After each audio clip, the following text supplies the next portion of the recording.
People of the internet, I am the Efkin Guy, and this is a podcast that occasionally talks about movies. Festival season is upon us, and there are hundreds of films out there vying for people's attention.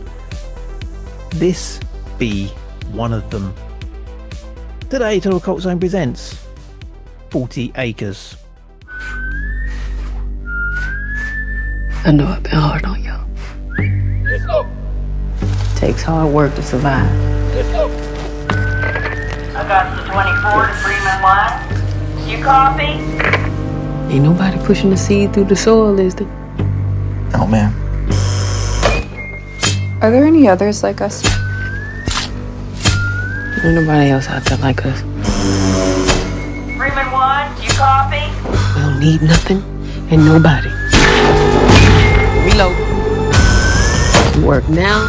Rest when we're dead. Yeah, come on. I got the 24 to Freeman 1. You copy? Afternoon, Augusta. You've heard about the attacks by now? Thought your Union Army was gonna come and take care of it. They're not. They're dead. All of them.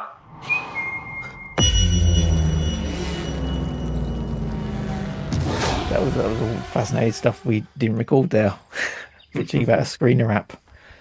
Yeah, please give us more views on it. Not just so we can share it to our friends, just so we don't have to limit the amount of times we attempt to do it in case we bollocks it up. Yeah, like a screener app that doesn't count just clicking play as a script. Like put a time. Like if you've watched it for 3 minutes, it counts. Yeah. No, Just because YouTube it does. took me 3 tries to get the fucker to work on anything, because it doesn't allow you to screen share. The sound sounds like it's coming through a potato if you screen it from laptop to TV. So unless you're directly device, which I'm not going to sit on the couch and watch, like with my wife, watch a film on a laptop on my lap, so that I watch a film and get bollock cancer. Yeah, I've got that. It's not fun. No. Or just sweaty bollocks. Yeah, and in this heat as well, you really don't want a laptop sitting on your lap. Yeah, took me 2 attempts and the sound was not great on the second one, so I had to restart it. And yeah, that counts as a view. Yep, I think I may have just snuck it in under the limit. that's what she said. Yay! And Jay, how are you doing? Yeah, I'm good, man. I'm good. Temperatures have normalised, so I don't feel I'm like a boil in the bag dinner anymore. Yeah, still quite hot here for some reason. I'm not sure why. Yeah, I know. It's saying it's 19, but it's still quite warm indoors. Maybe because my house is still 30 degrees because it's insulated and it hasn't cooled out yet. And I can't open the windows fully because I've got suicide cats. Yeah. And I live on the first floor. Same thing, really. I could have had the fan on today, but yeah, it would just make a noise on the mic. So, as is customary on this show, what cake and coffee are you not enjoying at this time? Because no one actually has coffee and cake at this time. Well, I don't eat cake either. Oh, fuck's sake. No, I'm fat, but not for any other reason than just gross alcoholism. Yeah, it's past midday. You on the whiskey yet? No, I'm technically on the clock, so I don't start drinking till work hours finish. I have some standards, thank you very much. So you're on the tea then? Just basic PG tips. No, I don't drink any of that English muck. I only drink Japanese hojicha of various brands. Okay. Yeah, I know.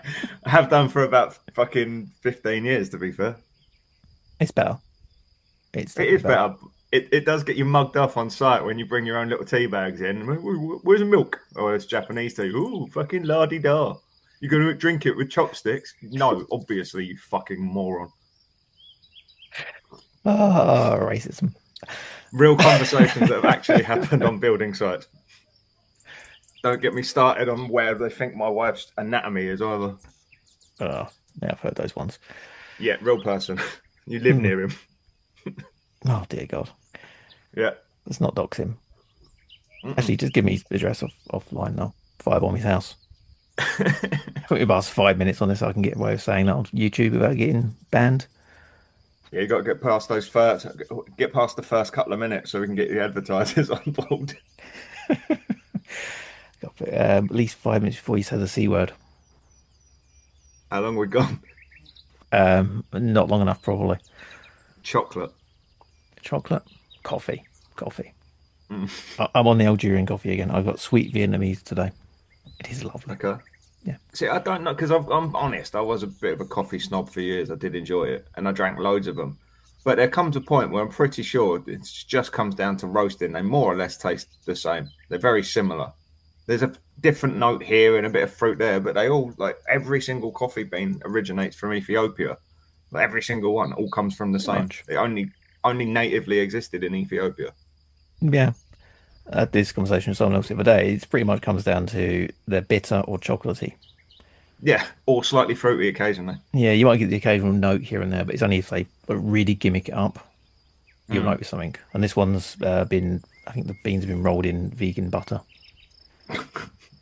Wow. Yeah, you're out pretentious to me on that one. The only one that would beat that is, have you tried the one that's gone through a civet's bum? No, I am tempted to get the Hawaiian bean, which is like £30 a bag, though. Because where does that stand with veganism? Are you allowed to eat stuff that's partially digested by an animal? I suppose you are, as long as the animal's not being You can't have honey, treated right? cruelly. Is the cat eating it on its own volition? Or... Well, listen, if I understand capitalism, I don't imagine there's a farmer just wandering about behind a civet on the off chance. I reckon they're far in that motherfucker. Yeah, see, that's the only way it works to make money. I just put like coffee beans and down, and they're like, "Yeah, I like that. I love that." That's how they discovered it, obviously. Who fucking discovers that? Yeah, well, that is the question. Who was the first guy that went, you know what, I have just seen him plot that out. But then again, Carl Pilkington did once eat a pea that he'd pooed out because it hadn't digested. And it turned out it was digested. It was just the skin left and it was filled, but not with pea. Because apparently people do that. Why would you do that? Like, how hungry or mentally challenged do you have to be to look down in your shitty bowl and go, "Oh, pee, yum"? I mean, was he young? I think he was about 26.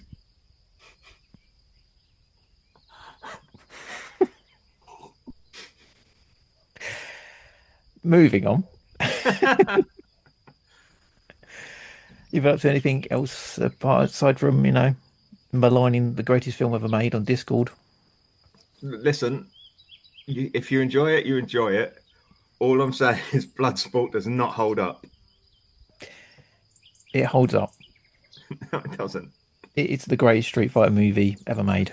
It's a good Street Fighter movie in as much as that's also made up bollocks, yeah. Yeah, that's what it is. It's made of bollocks. And it's perfect casting, because looking at it now, Jean-Claude Van Damme is playing Frank Dukes, who at the time period was a fantasist, bullshitter. You could still lie about martial arts. Yeah, you can get away with it. He was in Black Belt magazine as being like the greatest fighter ever because he fought in the Kumite and it's forbidden and there's like death matches. And Jean-Claude Van Damme wanted to be that person. And he's absolutely the best casting because he's taking the piss when he's doing it. He's snorting all the coke. Taking the piss. Definitely some supplements taken during the filming of that. Yeah, he's doing all that, and it gets even better with time because of that fact. So you watch it now; it's just quotable all the way through. I mean, he's the American shithead who makes chicks with bricks. I was live tweeting. Okay, USA. I was live tweeting it as I was watching it, and yeah, there's some doozies on there, but. Honestly, for me, the best thing about that movie was Bolo's tits. They're incredible. Oh, he's amazing. Like Bolo Young. When you realise, because he's about 5 foot wide, but he's also only about 4'9" tall, so he looks legitimately terrifying because he's just like a block of a man. I did see a film the other day that was he's in and he's dressed up as an old woman. Robbing a bank. That's terrifying. So how do you... It's obviously a joke, but I don't think it was supposed to be a joke in the film. It's supposed to be a serious film. Oh, that was the line that I liked. One of the characters, Jean-Claude Van Damme calls him pal, and he just says, "I ain't your pal, dick face." And I just found that hilarious. because I haven't heard anyone called Dickface since I was about 7 years old, which is probably where everyone got it too. Yeah, it's one of the greatest films ever made. That, and there's three separate montage scenes in that film. Yeah. With different themes for each. Fucking ridiculous. I need to download that for my wake up call. Actually. Honestly, if my wife had woken up and watched, like, to see me watching that, I'd have been more embarrassed than she'd see me cracking it out to like Two Girls, One Cup. At least she's used to that sight. There's some things about fighting realism I'm sure you have words with in this film as well. Yeah, there are some issues. But we'll as get someone into that's trained. Yeah, we'll get into it. Okay, synopsis. Get the press up. Hailey Freeman and her family are the last descendants of African American farmers who settled in 1875 in a rural Canada after the First Civil War.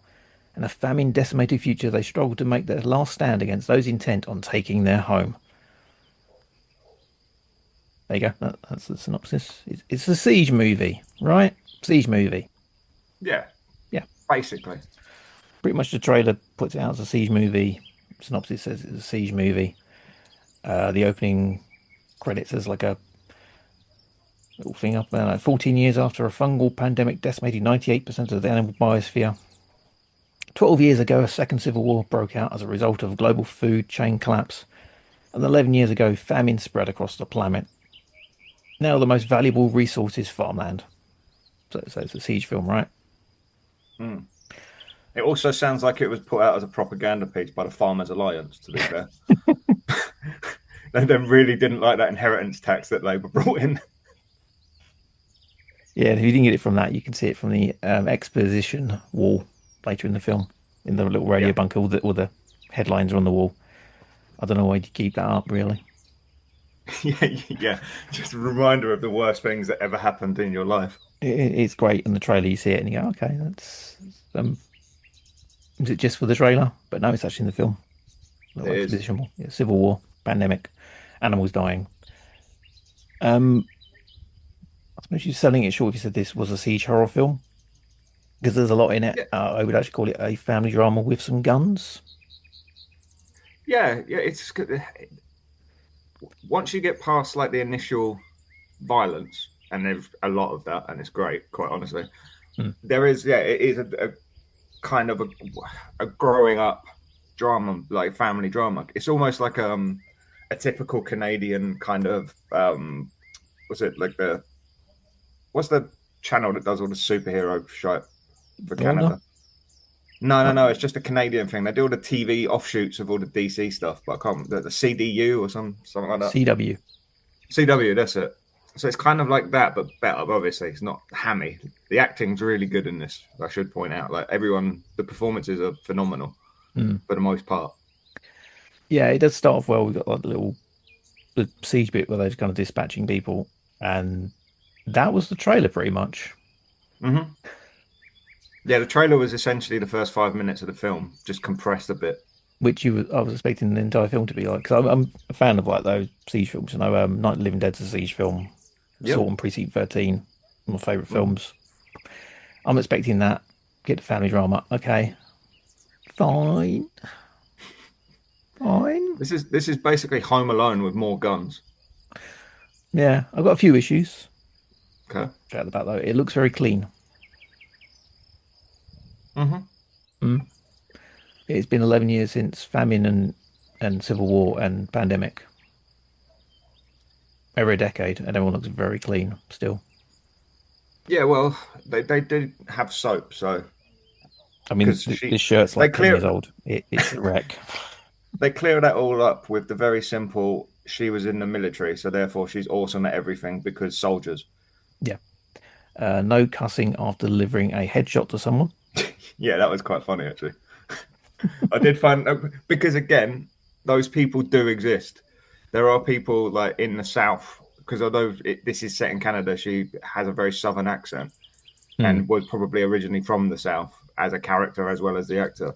And there are those people that exist that would happily murder an entire Afghan village and then tell you off for saying, gee willikers. Yeah, and they said the person who did the headshot wasted ammunition, but then they shoot a person who's mortally wounded rather than Yeah, just stabbing them more. that was a continuity error for me.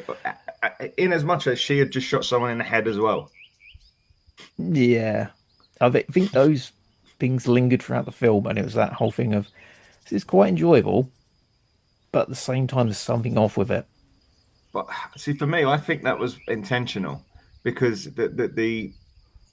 think that the fact that it contradicts itself, that she is a contradiction, is sort of her character. Because that plays in a little bit halfway through to some exposition where you kind of understand her relationship with her son is very much because of, although you don't see it, it's implied her relationship she had with her father, etc.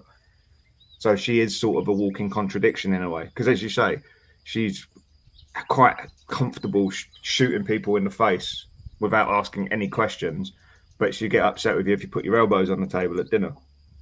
Or read the wrong book for a book review, which they're still doing. Yes. Well, yes, there's that as well. But I like that touch as well, like the kind of homeschooling. It's the normal with the extreme, which is where horror plays its best, I think, when you introduce the mundane to the supernatural or the really extreme. Who was the civil war between as well? Well, they mentioned the Union, and I don't know if you noticed it. There's quite a strong racial overtone to this. Just a little, yeah. I did see one review on IMDb which was calling it racist because of these reasons, and I'm like, yeah. Well, no, yeah, well done. It's exactly what would happen if Texas gets its way. Yeah, throw it the other way around, you'd be like, yeah, white savior, white people. I think it's just very white much people are always oppressed. White people got it really bad. Well, yeah, it sucks to be me at the minute, honestly. But given the time it's come out as well, it's quite on the nose because America is pursuing a race war basically. Yeah, it is well timed on that front. Like the pandemic, yeah, okay, fair enough. Everyone's doing those films. Civil War has been brewing for a couple of years now. Yeah, I think Bushwick predated the idea of a civil war, so that's a really good film to watch these days. Mm-hmm. And then the whole, I should point out this isn't The Last of Us. There are literally no zombies in this film. Just in case you go in expecting some. Yeah, that's the thing. It's not that they do mention cannibals and they do. Okay, so it's cannibals versus the family. It's one of the 3 horror tropes you're allowed to use. It's either Nazis, zombies, or cannibals. Or white cannibals. Obviously, Nazis are the heroes these days because they were right or something. I don't know. Yeah, I think it's been turned around recently. Yeah. So they went with cannibals, which I don't know was the right one to go with. I think you just put it as they wanted the farmland. It'd been a lot better. But then that's just Walking Dead. So I think they wanted their own twist. Because Walking Dead had zombies, but certainly the latter part of Walking Dead, they're basically just background, aren't they? So it's about the human interaction. So this one is pretty much that the pandemic and stuff is the background. The fact that they're growing stuff, they show like the montage of them doing the seeds and working the land, and it's like a regular thing. But that is the background to the family drama and the people trying to take over the farm are cannibals. Yeah. Again, it's that thing of I'm not too sure that really worked with it.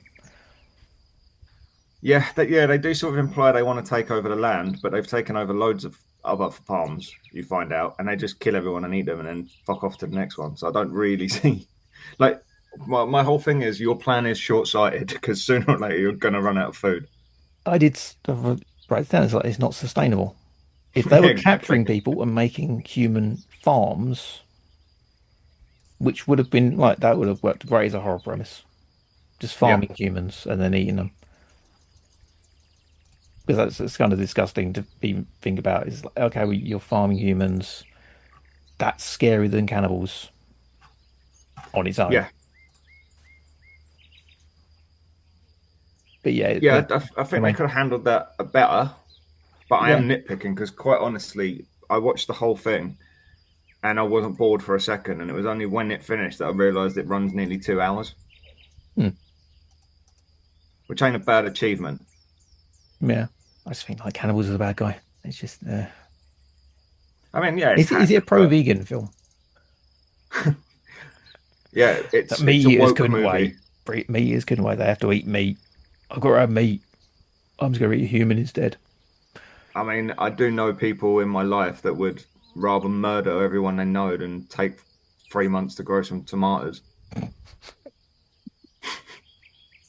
They short-sighted enough not to sort of start a human farm. Yeah, it's too much work, isn't it? Sounds like effort. Yeah. So family drama. You go with that route. It's quite enjoyable. I like all the acting. Like you say, is pretty good. Manny and the whole thing of he wants to break out of the family unit and actually accept more people in. Yeah. Didn't like the mum for like cutting everyone off and insisting on being military with stuff. Yeah, which again, understandable. You're trying to protect your family, but there gets a point where that becomes overbearing, and your children will inevitably try to get away from that because you're basically turning them into sociopaths. Yeah, and they have to draw their own porn. Well, yes, yeah, that was a nice touch. but that's the thing as well, right? So they've got this perfectly mint condition farm. They've all got excellent clothes, and someone hasn't found a stash of wank mag somewhere. I'm not having it. But the line where it is half sister, when they can't find Manny, says, "Oh, he's in the barn. He goes there to jerk off." I found quite amusing because you absolutely would. You're in a house full of women. Like, yeah, you're going out to the barn to crack one off. Why are you in the barn 9 times a day, Manny? I'm really like Kay. He's going to have a barn. And yeah, obviously ostensibly he wants to widen the group and make it more sociable, but also just really wants to get laid because he's like a 17-year-old man. So completely understandable. Overbearing mum. And as we know from the history of serial killers, overbearing mothers never result in bad things. Ever. No, they're all great. It always works out fine. Nicely shot. Could have been dirtier. Could have been a lot dirtier. Yeah, I do know what you mean. It was too crisp almost. Yeah, another one of those things where if it was on VHS, maybe. Yeah. Maybe not They in picked VHS. the nicest farm in Canada as well, because it was obviously like a really nice farm and like a lovely area. And a lovely bunker, which they obviously already made before the pandemic, because there's no way they're getting contractors working during that time. So they obviously were preppers or a bit of a militia type family. Yeah, they do kind of show that sort of a bit, kind of. Or like almost like got like a commune vibe, because if there's a flashback with her when she comes back from the army, and it's a mixed bag of people. It's like a very varied group of people all having dinner together. Like it's rather than like a group of workers, it seemed almost like commune like to me. Yeah, the family. I'm not sure if the Civil War started by then. I think it did. Yeah, possibly. Yeah, there's a few flashbacks which, throughout the chapters, you learn a bit more of the backstory. And it would also make sense if they had built a bunker prior, because she does mention that the farm's been in the family for like 140 years, and it was bought by her great grandfather, who was an ex-slave. So yeah, if you're buying a farm that was owned by slavers, as a slave, you probably are going to have a lot of guns and a bunker. Although it's Canada, which is slightly less racist than, say, all of America, particularly the south bit, Georgia and Alabama and all those lovely areas of that fine nation. Yeah, and also that they kept saying during the film is that no one knows the farm's there. Yeah. Which, the fact that he got attacked at the start of the film, or the start of the story. Yeah, but and based does no one on have like the an A name... to Z? Like, no. Paper A to Z's flying around. No, because there's no petrol stations around anymore. And as you know, you can only get an A to Z from a petrol station at 2 a.m. from the services on the way back from that's fair. But to be fair, at the beginning, like, because I checked the credits to see who everyone is, that the leader of that first group is called the lead drifter. So they do imply that it's just a group drifting through randomly rather than the second group, which is far more organized and targeted. Yeah, who are again with siege movies. There's a lot of them. If it's just faceless people, it's great. It's just hordes and hordes of people. We don't need to have like identities and backstories of everybody. It's like here's cannibal number one. Here's cannibal number 22. Why is one and Yeah. 22 together? I don't know, but fuck it, go for it. They go out there, they get shot in the head or killed in some brutal way. Oh look, there's cannibal number 13 and whatever, and it's just piles and piles of people. And this one, they kind of do have a leader who has glasses, who doesn't really have a name. And you've seen him as a heel in fucking everything. Every Canadian thing. He's in so much stuff as a bad guy. I like him as well. He's got like a weird, sleazy... He's a bit like Brad Dourif, but like more evil. Mm. And I think my favourite part of the film is he gets dispatched quite quickly. Because there's no time for talking. Yeah, no, I liked that bit as well. Because he obviously considers himself the charismatic leader. But then you've given like a face to them and like they've got a plan and an idea what they're doing, and it's just, well, they're just still a horde of people. And if they've got a plan, they should be setting up human farms. Not to keep Really going back on that one, but yeah, dwell on this, aren't we? Yeah, I know What I would people are have loved- stupid, but Like, if Come I on, ever guys. make this kind of movie, like I'm gonna at 40 odd, if I ever make this sort of movie, what I would love to see would be like 43, would be one scene, just what, like, you know, where the horde is rushing towards the house or the bunker or wherever they want to be rushing towards in this scene, and one just twists his ankle. And nothing else happens to him for the rest of the movie, but it just keeps cutting back to him and him just doing the Peter Griffin, just going, my fucking ankle, dude. Jesus Christ. Fucking potholes. finally gets up to the house and gets shot in the head straight away. Yeah, right at the end. Post credit. Yeah, exactly. I'd find that fucking brilliant. It'd be very funny and it'd just be a nice little touch. Like, you find the whole film has ended. It does the bit at the end where it's clearly the next few days, and then he gets to the house and then they cap him. That would just be really funny to me. And then the little girl just stabs him in the back. And slits his throat and goes, yay, save bullets. Yeah. See, Mama, I was listening. It'd just be brilliant. I'd love that. That's not in the film, sadly. Also, probably because of budget constraints, and he could have been dead at this point. I really think they missed the trick with casting for her dad. With how intense she looks, like the main character, like Lance Reddick would have been absolutely fucking perfect to play her father.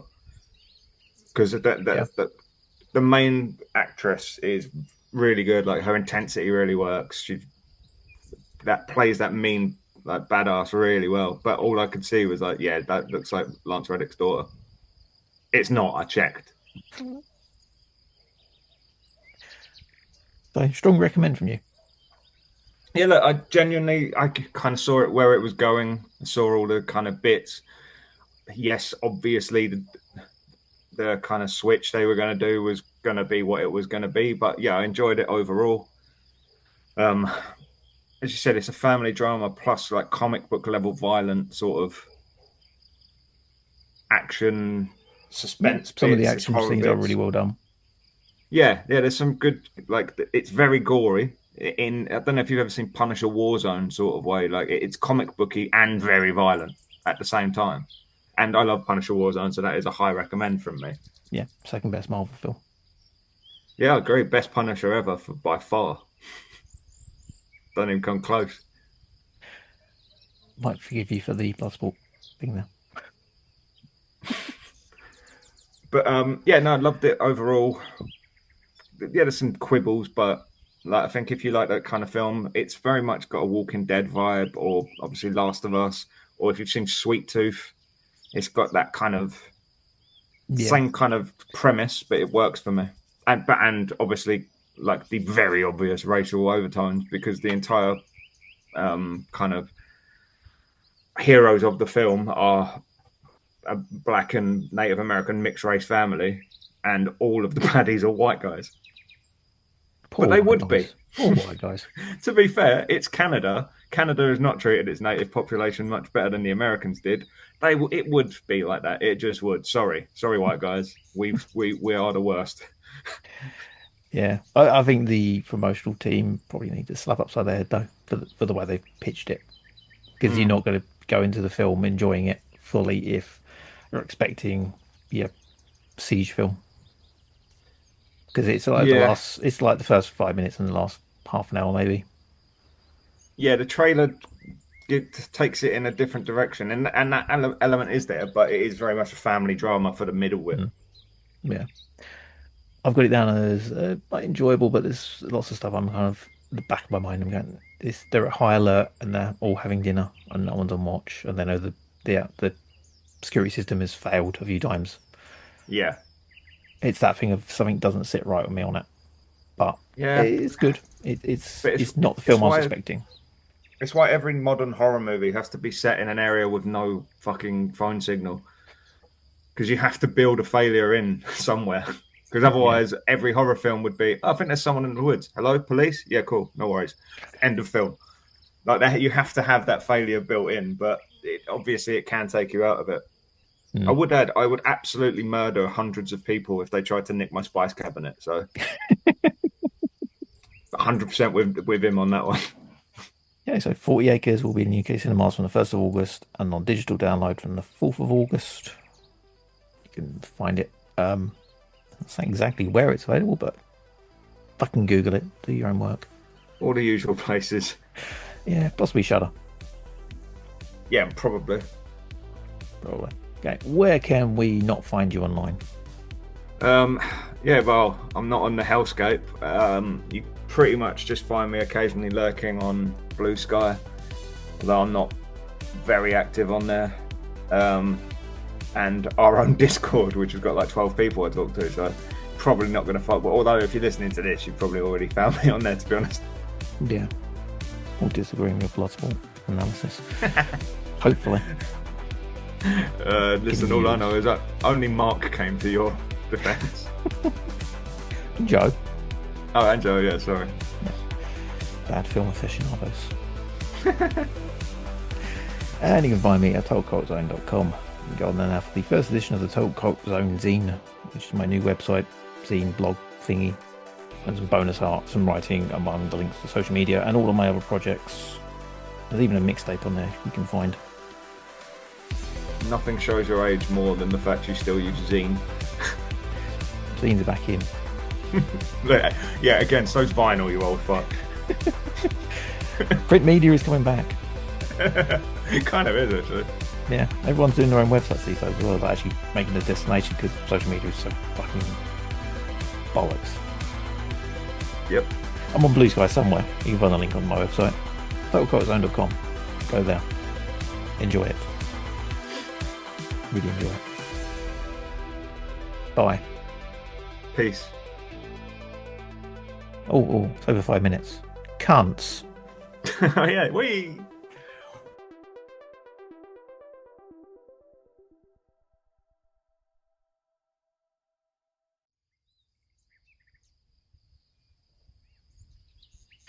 Bonus. Okay. Spoiler zone, kinda, sorta. Grumbles about triangle jokes. Yeah. So, I like the film generally. The jiu-jitsu elements were, not great. The the fact she knows how to do a triangle, sort of, but completely fails to have any defense to a basic rear naked choke while standing annoyed me. Oh yeah, I forgot about that. Because I know the triangle, I saw it, I was like, okay, is she going to hook the leg further down? Because he clearly can breathe on one side. There's like a lot of space for his head. Is she doing an armbar? Yeah. An armbar wouldn't knock him out. But yeah, I didn't think about that. She was kind of going in between the two. It was kind of like a half triangle, half like a triangle armbar, but neither one was perfect. And you could argue it's because her hands were bound, which is fair. Mm-hmm. But he could have just... Also, it wasn't on tight, and he was twice her size. He could have just fucking given her like done to her what fucking what's his face did to Carlos Newton. Just picked her up and power bombed her unconscious. He's going to get Rampage Jackson. Oh yeah, he used to do that as well. Yeah. That's fair. But he also didn't realise that testosterone was a steroid, so that's true. He was adamant he's not on steroids until he just found out testosterone's a steroid. So, CTE is not real, folks. Yeah, bless him. So, Well, yeah, go on. if you're doing fight scenes, at least do a little bit of work on it. Well, listen, I'm going to be honest, because you've worked with me when we wrestled. If you're going to do it, slap it in. If I was that guy, that stunt man, I would literally just say, yeah, just tap me. Just choke me out. Fuck it. Make it look good. Yeah. Put it on tight.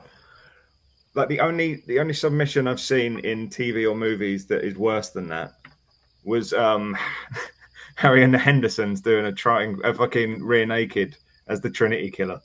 John Lithgow's sloppy ass old man trying sleeper hold that really annoyed me at the time, and still sort of does.